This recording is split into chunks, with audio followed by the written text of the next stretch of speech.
This is Charlie Tuna, and we are live and direct on Charlie Tuna TV, and we are here on this program, which is called Fishing Trip.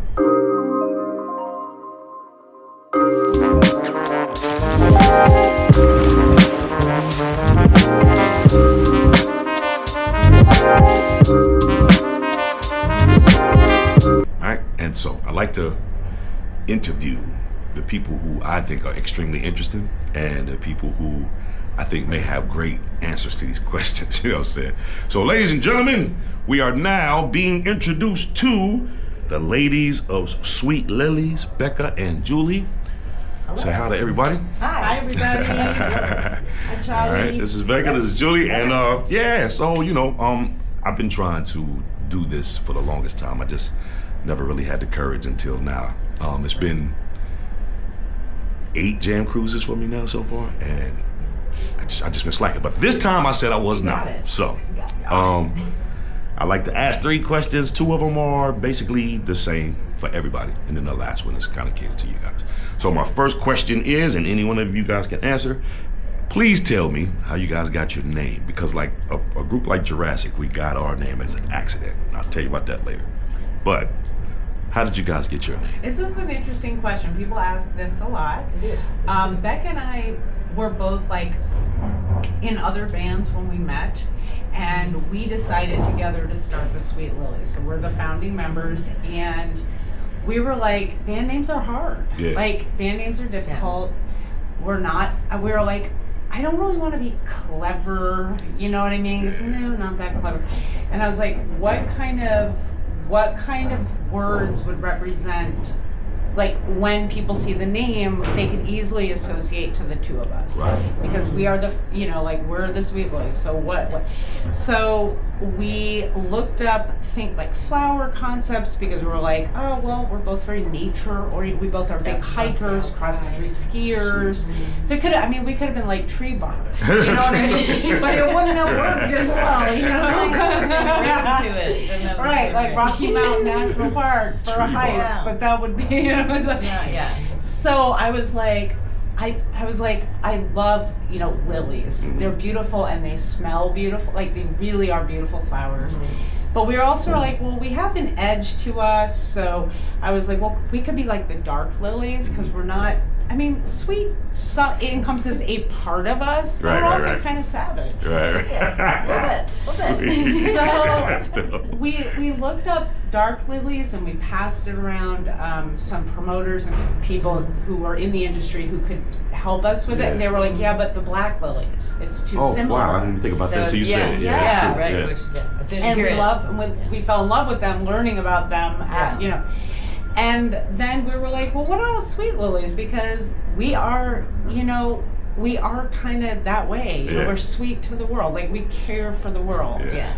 Big part of our ethos. Definitely kindness and care. And care for others. Yeah. So I think that's where it kind of came together, and we're like, it's nature, it's kindness, it's us, and we look kind of eclectic like lilies. Like, we're different hair colors and clothing style, because lilies come in all kinds of different shapes and sizes. Yeah. I think that's how it came together. Yeah. At what point were you like, okay, this is the name? It took like 3 months. It took 3 months. Like, and because we were bouncing it around to people that we knew, just to be like, what do you think? Is it easy to remember? Does it sound good? Like, we would say it on like bills. Yeah. Like, we would make up the bills that we wanted to be on and be like, the Sweet Lillies. We're like, actually, that sounds good. Sweet. Sounds good. So it was like, I don't remember the exact moment, but I remember it being like a long process, and there was like we kind of got to it, and we were like, no, this kind of checks all the boxes. Yeah. Sweet. And it feels like us, doesn't it? Yeah. Like, when you see us, it's like, oh, the lilies. Yeah, that's them. Yeah, I think it's even like, as time's gone on, it like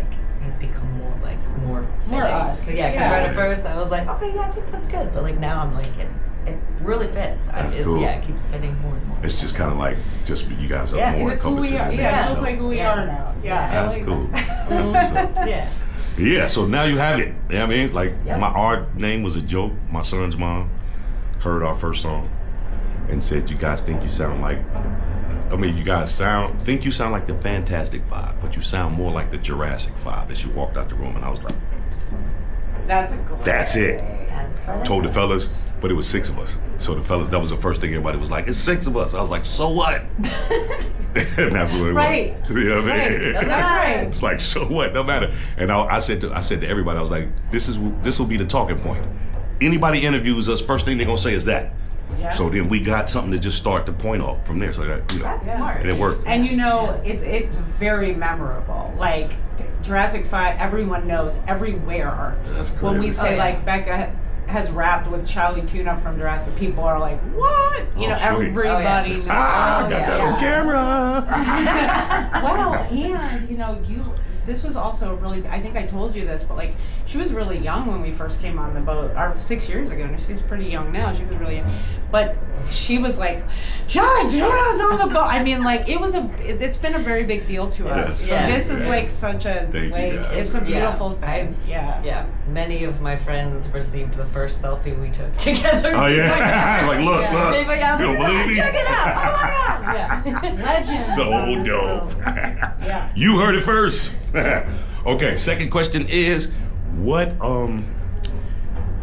has music done for you? Has it not what has it done for you, but more like what is music to you? Has it changed you for the better, for the worse? Is there is there something that's like mystical about it that drives you, or is it just something that you, like I've interviewed people where they said it was a hobby at first and I was just trying to learn stuff, and then it turned into a job, and then some people are like extremely esoteric about it. So I mean, it's like, what does it do for you and to you and for everybody else when you participate in it? I'm going to start it off and then I'm going to punt it over to you. So my early childhood, my father was an incredible musician, and as a child, and he died when I was really young, but as a child, we spent all of our free time playing with him. That was how we socialized in my household. Sweet. My brother is a pianist, and I do what I do, all kinds of stuff, and my father was an incredible singer and piano player. And so music has always been the place where I feel the most human, and I feel like I connect personally with other people through it's a language that we share. Yeah. It's honest, integritous, like you can't fake it. You either love it and it's deep and it's you, and I think that it saves our lives. It's true. It saves our lives because when I was little, if something was sad, I would put my ear on my guitar and I would strum, and it's soothing, right? Yeah. So I feel like it's very like deep for me, what it is, and I don't think that I could live a life without it. Listening to it, playing it, being part of it, yeah. That's what's up, man. That's a beautiful answer. I'm gonna punt it over. Growing up, my family is not like incredibly musical. They were listeners, definitely music listeners. My dad had records, and we would listen to the old Beatles and a lot of Bob Seger. So I think then that growing up, there was a lot of music around. I played music in school, but I think kind of as I was coming into maturity and getting to know myself, music brought me to the people and places that I needed to be around for sure. I mean, I remember my first live concert, Real Big Fish, at the Gothic Theater in Denver when I was 14. Because I was sheltered growing up. I grew up in the mountains. It wasn't a big city. There wasn't a lot going on. And so I'm here in Denver, watching this band, and I was like, how do I do this as much as possible forever? Just the whole experience, the live music, the people together. There's it's a ska band, and so there's Skosh pits and all this stuff, and I was just like. It lit something up inside me, and that's what connect. That's what music does. All different kinds, all the concerts that I've gone. I was lucky enough. I grew up near Red Rocks, so I went all summer was just go to Red Rocks concerts. Work the job, get the ticket, just any whatever you had to do to kind of get there, and that was the main focus. Nothing else. I went to school and everything, but the my lifeblood was the music, That's live music. That's right. Particularly. Yeah. I think one of the reasons that I wanted to play with you early on was me and you may know this incredible reggae bass player, Ian Anderson. He's done a lot of reggae recordings and stuff.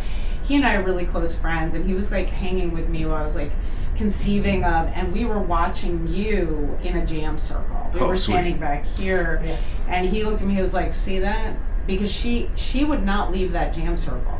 And you were a little shy, you weren't playing, but you were standing there for the whole, like till 5 in the morning. Yeah. Wow. And Ian was like, that's somebody who's gonna go the distance, who it's like can't walk away from the music. That's what's up. That's I think like you were very shy, and I think that it just has brought you out. It's allowed people to get to know you. Yeah. People didn't know you. No, because I can be super shy, and like I grew up in like the classical world, starting on viola, so it's like I was all off the page. Like, you're reading on the page. I didn't really like learn. Really, when I started playing with you is when I remember the first show we played together. One of them was a 3-hour show, and we played straight through. We did not take a break. I didn't know any of the song. Like some of them I did, but it was kind of like trial by fire. Like, hey, no, we're doing it. It's happening right now. We're doing it right now, and it was just like so wild and awesome. And it's like and so since then it's just like Becca has a way of speaking to melodic ideas in other people's music that I think a lot of singer-songwriters attach to the way Becca phrases her thoughts on the viola, violin. Yeah, she's just very musical. Yeah, I mean, and then we've got Julie like leading the whole, the way that you run a show, and the way, like our show yesterday, you've got musicians from everywhere, all different like places and styles, and you like brought them together. And this is what you do, like playing on a stage with you is awesome, because you just like you're in the moment doing like, all right, and now that and you make it, and it grows into this. See, it's the way we connect. That's what you're really hearing. Like, this is how we connect to the world. I can definitely attest to it, because first time I watched y'all and yesterday, and on the boat when you guys do the jam little sessions down there. It's a trip how you just call everything out. And I was like, oh, she like a drill sergeant almost, but really like precise with it, like, okay, it's time now, you come in. It was perfect. I was like, it's amazing. It really was. I was loving that shit, for real. The big thing about the jam session is that you have all those varying skill levels. Like we had, I'm forgetting his name, but he's from the brass band in New Orleans, Preservation Hall. Okay. And like that's the top notch horn player. Like he might be in the whole world right now. This player, and so it's knowing to like make sure people back out and give him space to do what he wants to do, because he can do a lot of things. And it's like really just listening to each person and giving them their space to be connected. Yeah. That's all it is. You don't have to be him. You can just be you. Exactly. But when he shows up, everybody, give him some space. Yeah. You know what I mean? Exactly. Yeah. Definitely make space for everybody. That was pretty cool. I was loving it. Especially if there's someone who's like new. I like watching you. I've learned how to also be really inclusive and be like, no, we want you here. We want it's music. It's for everyone. It's for everybody. It's not this isn't an exclusive club. That's what's interesting about this spot is it's like, it's not the stage and the audience. Everyone's on, like we're all just standing out on the deck together, and so there is no real separation, and people from the boat can come. They bring their own instruments and they come and they join us and play, and it's like it's a really unique environment for it. But I love the inclusivity of music. I know that there's varying degrees. There's also like highly rehearsed and tight bands who have worked really hard and have a beautiful sound, and I love that also. But just the fact that the listening and the participation it's for everyone. I love you guys how that works, because it does feel like, okay, we're gonna put these ingredients together and see how it tastes, but it's also like mindfully like, I know how these two things go together, and I know how these two, let's watch this, wow, this hell of a nutritious meal. It's amazing. I love it. I love that. So last question, this one I was trying to think about, I'm just gonna kind of shoot it off the cuff. I love the fact that no one would expect you to rap. Not just rap. Not just rap though. It ain't just rap. It's like, I know these songs, watch this.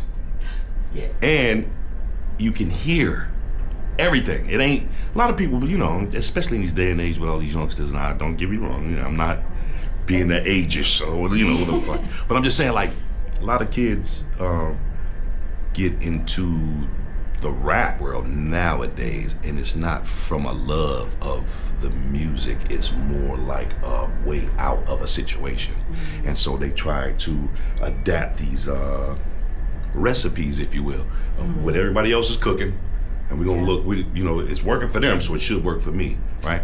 And so, you know, some of the people, you don't understand what they're saying. You don't get the message, or you don't. Shit, simply just hear the words, you know what I'm saying? So to hear you with this violin on your chin, killing it. Like, talk to me more about just the fact of just your love for for that culture and how you incorporated it into what you guys are doing.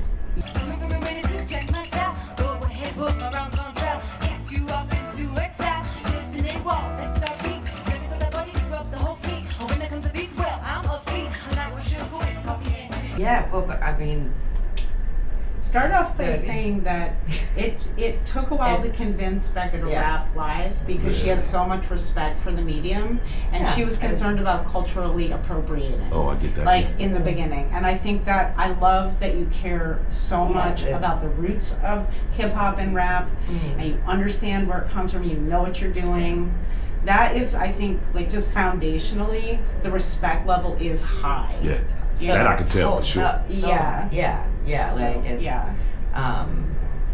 because I mean it's just like the more that I learn about it, it's like it's just such a beautiful art form medium, and all music has all like the lyrics for me have always been really important in any genre.